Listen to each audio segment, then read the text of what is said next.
Hello students, welcome to my channel. Myself A.K. Chaturvedi. Today I teach polynomial exercise 2.1 class 9th.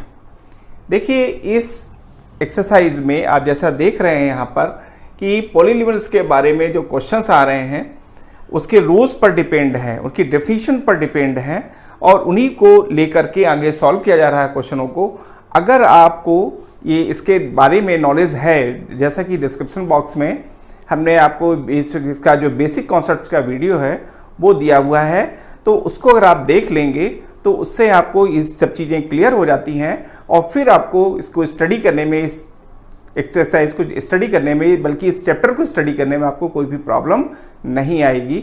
इसलिए ज़रूरी है कि आप उसको एक बार देख लें और फिर स्टार्ट करेंगे तो आपको और भी चीज़ें बहुत सी क्लियर होती हैं। ठीक है, तो अब हम आके यहाँ पर स्टार्ट कर रहे हैं आगे एक्सरसाइज की जो क्वेश्चंस हैं उनको देखिए क्वेश्चंस जो इन जनरल मैं दे रहा हूँ आपको, ये सभी A to Z सभी क्वेश्चंस हैं, कोई भी क्वेश्चंस हमने मिस नहीं किया, किसी पार्ट को मिस नहीं किया है। तो आपको यहाँ पर पूरा एक तरह से कंप्लीट आपका पास जो नोट्स है वो भी आपको इसके माध्यम से मिल रहा है और साथ ही में हम पूरे सभी क्वेश्चनों को एक्सप्लेन भी कर रहे हैं, तो आपको उसका एक्सप्लेनेशन भी आपके पास है, तो इससे आपको कोई भी दिक्कत आगे नहीं आने वाली है। आप उसको रिपीट करके भी बार बार दे सकते हैं, तो आपको और सब चीज़ें क्लियर होती रहेंगी। और जो बेसिक कॉन्सेप्ट्स का जो वीडियो है वो भी हम बनाते हैं, हर चैप्टर के मैंने बनाया हुआ है ताकि उसके बारे में नॉलेज आपको मिले और आप उससे रिलेटेड जो क्वेश्चन हैं एक्सरसाइज के वो आपसे अच्छी तरीके से बन सकें। क्वेश्चन का जो सिलेक्शन है, क्वेश्चन जो हमने बनाए हैं, लिखे हैं, ये भी आपको इन जनरल पूरा सिलेक्टेड मैटर है जो हम आपके सामने रख रहे हैं। ऐसा इन जनरल आपको अभी नहीं मिलेगा, लेकिन हम ये आपको देने की कोशिश कर रहे हैं कि पूरा मैटर जो सिलेक्टेड है A to Z उसका प्रेजेंटेशन कैसा है, जो कि हमने एग्ज़ाम को माइंड में रख करके बनाया हुआ है कि आपको स्टेप क्या होनी चाहिए। किसी भी क्वेश्चन को सॉल्व करने के स्टेप होते हैं मैथ्स में, कि उस सभी स्टेप्स को लेकर के हमने ये यहाँ पर लिखा हुआ है और उसी को हम यहाँ पर एक्सप्लेन करते हैं। तो इससे आपको बहुत से सारी बेनिफिट्स मिल रहे हैं। तो आप ये देखें कि क्वेश्चन को लिखना भी कैसे है, एक्सप्लेन कैसे करना है, उसके आंसर्स को भी लिखना है, ये सभी बातें इसमें दी गई हैं और उसको जितनी भी ज़रूरी चीज़ें हैं, जितनी भी ज़रूरी स्टेप्स हैं, कंपल्सरी जो स्टेप्स हैं वो सभी स्टेप्स इसमें दिए गए हैं। तो इसका बेनिफिट्स आपको मिलेगा। यहाँ पर आपको जस्ट डबल बेनिफिट्स हैं, बल्कि ट्रिपल बेनिफिट्स हैं, उसका भी बेनिफिट आप लें और अच्छे से स्टडी करें। अब आप यहाँ देखिए, यहाँ पर एक्सरसाइज 2.1 देख रहे हैं आप। एक्सरसाइज जो चैप्टर 2 है उसकी एक्सरसाइज फर्स्ट है। इसका जो फर्स्ट क्वेश्चन है उसको आप देखें। क्वेश्चन नंबर फर्स्ट में है, write the following expression are polynomial in one variable and which are not, state reason for your answer. जो यहाँ पर क्वेश्चन दिया गया है आपको ये देखना है कि इस क्वेश्चन में कौन से पॉलिनोमियल हैं या नहीं है, अगर हैं तो उसका आपको रीजन भी देना है। तो आपको रीजन यहाँ कंपलसरी है। अगर आप रीजन नहीं देते, आपने ओनली लिख दिया it is a polynomial, it is not a polynomial, इससे क्वेश्चन के आंसर को कंप्लीट नहीं काउंट किया जाएगा जब तक कि आप उसको रीजन उसका ना दें। तो जरूरी है बेटा कि आप इस तरह के क्वेश्चनों को सॉल्व करें, समझें और उसका डिसीजन लें और साथ में उसके रीजन को भी दें। देखिए जैसे क्वेश्चन फर्स्ट है यहाँ पर 4x² - 3x + 7। देखिए इसमें है, जैसे मैंने लिखा यहाँ पर गिवन एक्सप्रेशन इज, ये है स्टेप्स। आपको सभी क्वेश्चंस को स्टेप वाइज लिखना है, तभी वैल्यूएशन आपका हेल्दी होगा। और 9th में अगर आपका बेस स्ट्रांग हो जाता है तो 10th में जो बोर्ड एग्जाम्स होंगे उसमें आपको कोई प्रॉब्लम नहीं आएगी। जैसे मैंने लिखा given expression is 4x² - 3x + 7, it is a polynomial. आपने यहाँ डिसीजन लिया, इट इज अ पॉलिनोमियल, ये एक पॉलिनोमियल है। अब क्यों है, इसका रीजन देखिए आप, because it's all exponents of x are whole number in one variable x। ये इसका रीजन था कि इसके सभी एक्सपोनेंट्स जो है वो क्या है, आपके होल नंबर हैं। कैसे होल नंबर हैं, आप यहाँ देखिए 2, यहाँ 1, यहाँ पर x की पावर क्या है 0 है, यहाँ x की पावर 1 है, यहाँ x की पावर 2 है, 2 1 0, ये सभी क्या है आपके होल नंबर हैं। और इसी बेसिस पे और इन वन वेरिएबल x, साथ में ये भी ऐड हुआ, ऐड है पॉइंट, इन one variable x, one variable होना चाहिए, चाहे वन वेरिएबल y हो, चाहे वन वेरिएबल x हो, चाहे वन वेरिएबल z हो, कोई भी हो, ओनली वन वेरिएबल होना चाहिए। तो वन वेरिएबल है, देखिए यहाँ पर दिया गया है कि it's all exponents of x all whole number in one variable x। ये कंप्लीट इसका रीजन था। तो यहाँ पर ये पॉलिनोमियल है क्योंकि इसके सभी एक्सपोनेंट्स क्या है, होल नंबर हैं और ये पूरा पॉलिनॉमियल वन वेरिएबल x है, इसलिए ये पॉलिनॉमियल है। देखिए ये चीज इस तरह से जब आप कंप्लीट करते हैं तभी आपका पूरा आंसर को कंप्लीट काउंट किया जाता है, ठीक है ना। अब यहां देखिए second part, y square plus root of 2, y square plus root of 2 given expression is y square plus root of 2, it is a polynomial. हमने यहाँ डिसीजन लिया it is a polynomial because the exponents of y is a whole number. देखिए is a whole number in one variable y, ठीक है ना। इसके सभी जो एक्सपोनेंट्स हैं वेरिएबल के यहाँ y की पावर 2 है, यहाँ y की पावर क्या है 0 है, तो 2 और 0 दोनों क्या है आपके होल नंबर हैं, इसलिए ये क्या होगा एक पॉलिनॉमियल होगा। हमें वेरिएबल को माइंड में रखना है, ठीक है ना, उसको माइंड में रख करके फिर डिसीजन लेना है कि उसका एक्सपोनेंट्स क्या है और उसका वेरिएबल जो है वो 1 ही है कि नहीं है, तो 1 वेरिएबल है यहाँ पर y ही है, ठीक है ना, इसलिए पॉलिनॉमियल होगा। थर्ड पार्ट देखिए 3 root of 2 plus t root of 2, यहां देखिए आप सोल्यूशन में देखिए given expression is 3 root of 2 plus t root of 2, it is not a polynomial, एक पॉलिनॉमियल नहीं होगा। क्यों नहीं होगा, यहां देखिए because here the exponents of t in the first term is 1/2 which is not a whole number. यहां देखिए द एक्सपोनेंट्स ऑफ t, यहां एक्सपोनेंट्स ऑफ t के बारे में देखिए। अब आप एक्सपोनेंट्स ऑफ t के बारे में जब आप देखेंगे तो यहां पर आपको मिलता क्या है, यहां देख रहे हैं आप, इसी को अगर आप ऐसे भी दे सकते हैं, यहां पर मान लीजिए आपने दिया कि 3 है 3 और यहां पर t की पावर क्या हो जाएगा, रूट लगा है, रूट का मीन होता है 1/2, तो यहां पर हो जाएगी पावर 1/2 प्लस, और यहां पर देखिए t है, ये आपका t है, t रूट ऑफ 2, ठीक है ना।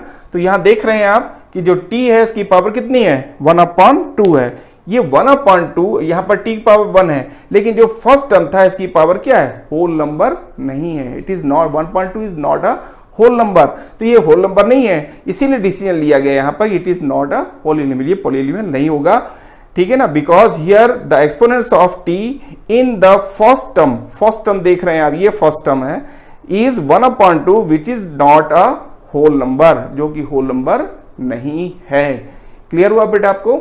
अब देखिए फोर्थ पार्ट इसका देखिए आप, फोर्थ पार्ट में y प्लस 2/y, ठीक है ना। यहां देखिए आप सोल्यूशन में given expression is y plus 2/y, इसको हम ऐसे लिख सकते हैं y plus 2y rays power -1। जैसे कोई भी वेरिएबल को हम न्यूमरेटर से न्यूमरेटर में ले जाते हैं, उसकी पावर के पास जो साइन होता है वो चेंज होता है। अगर आप न्यूमरेटर से डिनोमिनेटर में लाते हैं तो भी उसकी पावर है ना, उसका साइन चेंज होता है। यहाँ हम डिनोमिनेटर से न्यूमरेटर में ला रहे हैं, जैसे देख रहे हैं आप, यहाँ y था, y को न्यूमरेटर में ले गए तो पावर क्या होगी -1, क्यों, यहाँ प्लस थी तो जब न्यूमरेटर में जाएगी तो नेगेटिव हो जाएगी, ठीक है ना। It is not a polynomial because the exponents of y in the second term is -1 which is not whole number.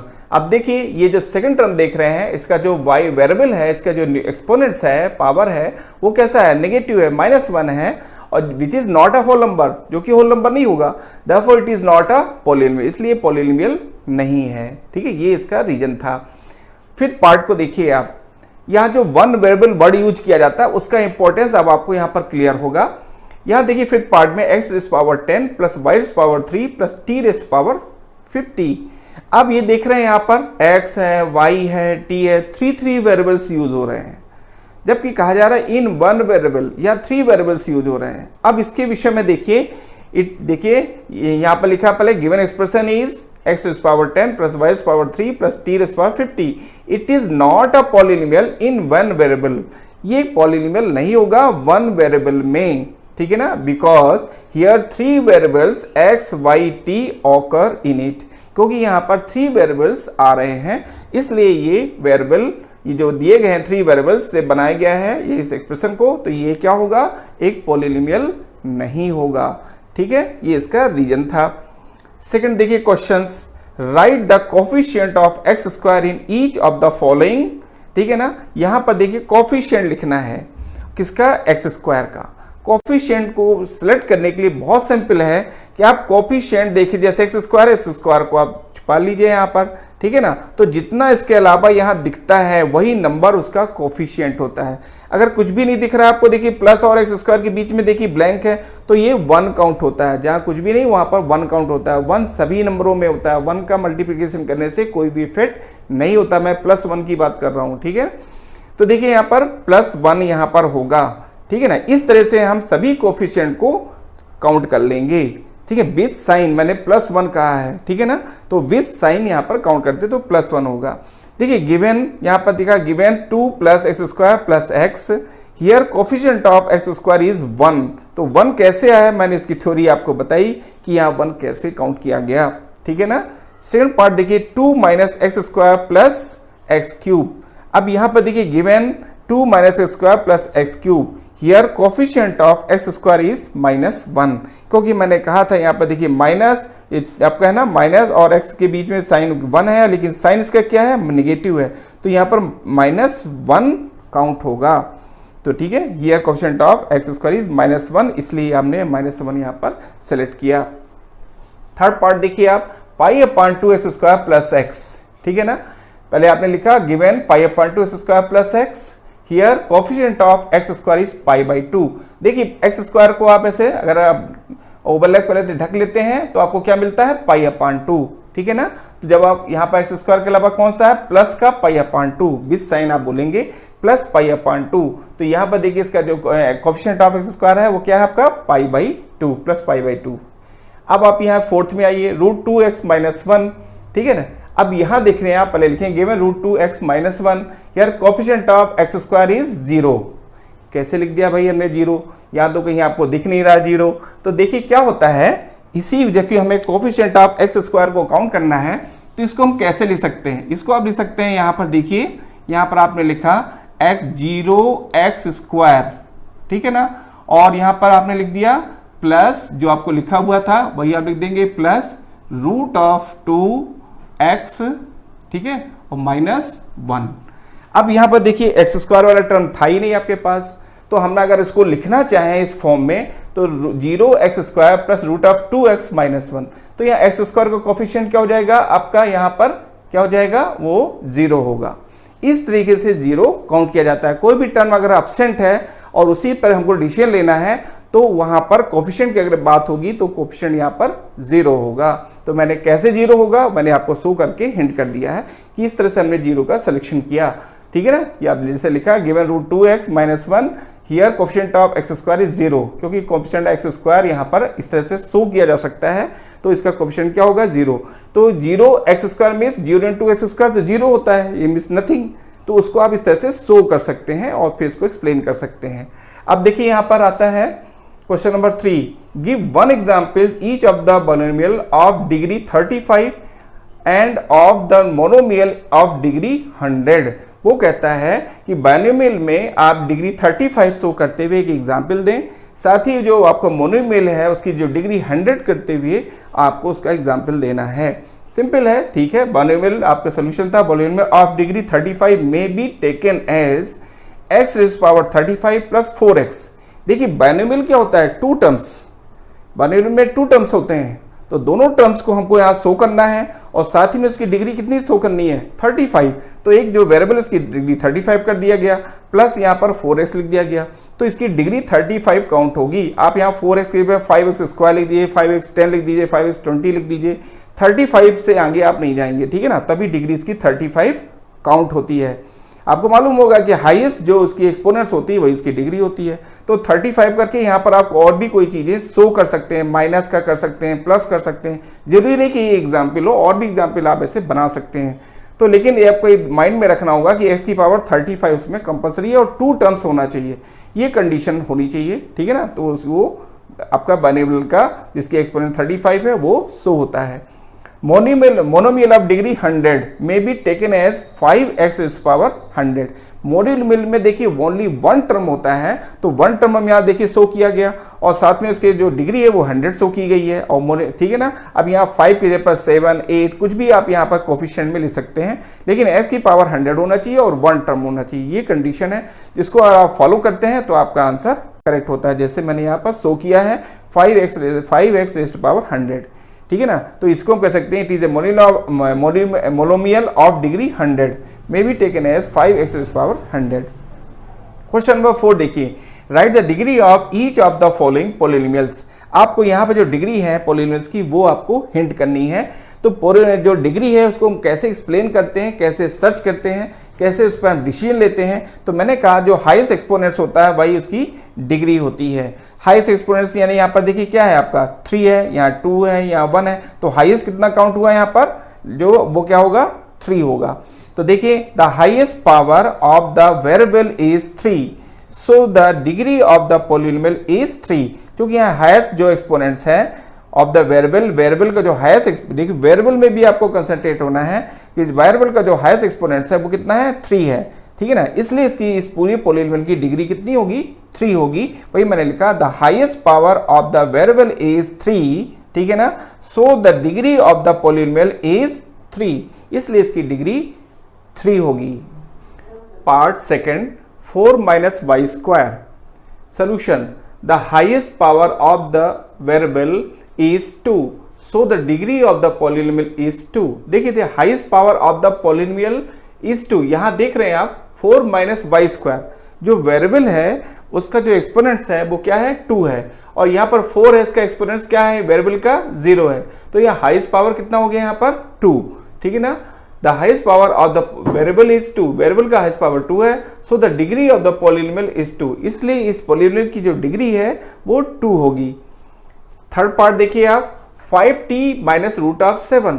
Solution में देखिए आप the highest power of the variable is 1। आप t की पावर यहां देख रहे हैं कितने है 1 है, so the degree of the polynomial is 1। यहाँ पर जब t की पावर यहाँ कुछ भी नहीं है तो आप काउंट करेंगे 1, ठीक है ना। तो यहाँ 1 काउंट होता है, तो 5t की पावर यहाँ 1 है, यहाँ t की पावर क्या है 0 है, तो यहाँ 1 हाईएस्ट हुआ ये, ठीक है ना।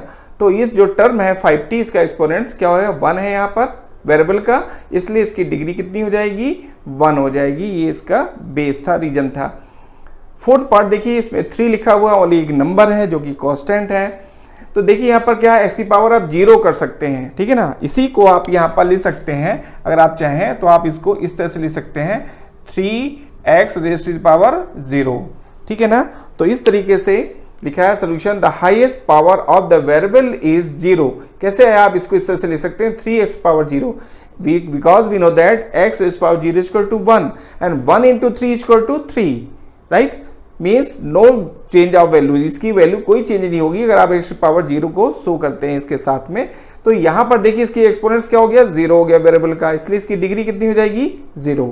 ये मैंने आपको एक्सप्लेन किया। जो आपका आंसर देखिए the highest power of the variable is 0, so the degree of the polynomial is 0। ये 0 क्यों हो रहा है ये मैंने आपको एक्सप्लेन किया। क्वेश्चन नंबर 5 देखिए आप, classify the following as linear, quadratic and cubic polynomial. आपको बताना है कि it is a linear, it is a cubic, ठीक है ना, इट इज ए क्वाड्रेटिक, ये चीजें आपको क्लियर करनी है। तो कैसे क्लियर होती हैं उसको देखिए आप, x² + x लिखा हुआ है फर्स्ट पार्ट देखिए आप। तो यहाँ पर कहता है जिसकी पावर 2 हो उसको क्वाड्रेटिक कहते हैं, हाईएस्ट पावर 2 है तो क्वाड्रेटिक है। हाईएस्ट पावर अगर 1 है उसको लीनियर कहते हैं, हाईएस्ट पावर अगर मान लीजिए 3 है उसको क्यूबिक कहते हैं। ये मेन आपका जानकारी है जो एक तरह से हमने आपको सॉर्ट आउट करके हिंट किया।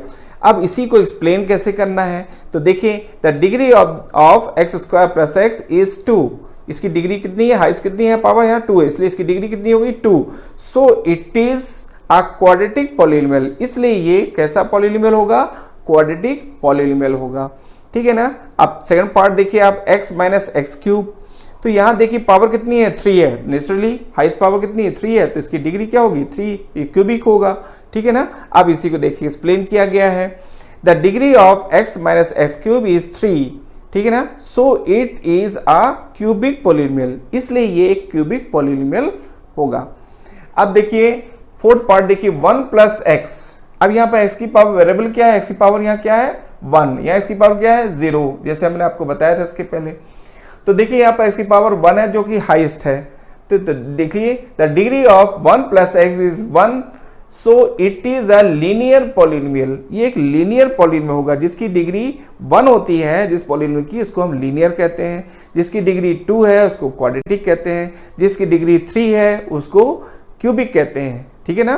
तो ये बेस था, जानना आपको जरूरी था। यहाँ लीनियर क्यों कहा गया इसको, इसका रीजन क्लियर कर दिया मैंने। अब देखिए इसका फिफ्थ पार्ट देखिए 3t।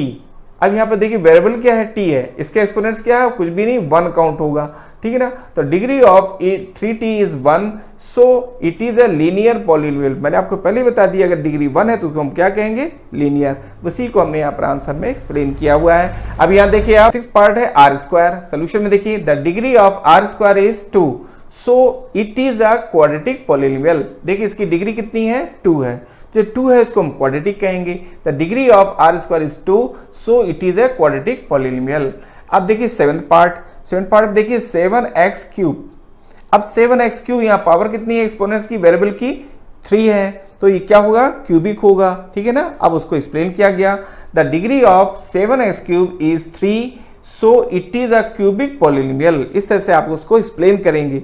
देखिए क्वेश्चंस को लिखना, उसको एक्सप्लेन करना, उसके आंसर को लिखना, ये भी जानना बहुत जरूरी होता है। केवल अगर आपको हम केवल एक्सप्लेन कर दिया जाए, ऐसे इन जनरल की डिग्री ये होगी तो इसको 3 कहेंगे, इसको 1 कहेंगे, अगर इतना ही केवल बताया जाए तो आप कैसे लिखेंगे इसका भी आपको नॉलेज होना चाहिए, क्योंकि आपका प्रेजेंटेशन वेरी इंपॉर्टेंट है। आप जिस तरह से जब अच्छे से अच्छा एक्सप्लेन करेंगे आप, तभी आप उसको लिख पाएंगे, अच्छे से लिखते हैं आप, और अच्छे से जब आप लिखते हैं तभी आपका वैल्यूएशन हेल्दी होता है। तो ज़रूरी है कि आपका जो एक्सप्लेनेशन है, जो आप यहाँ लिखा जाता है, जो मैटर है, वो मैटर प्रॉपर आपके पास होना चाहिए, ताकि आप उसको उस तरीके से लिख करके अच्छे मार्क्स ला सकें। Thank you, take care.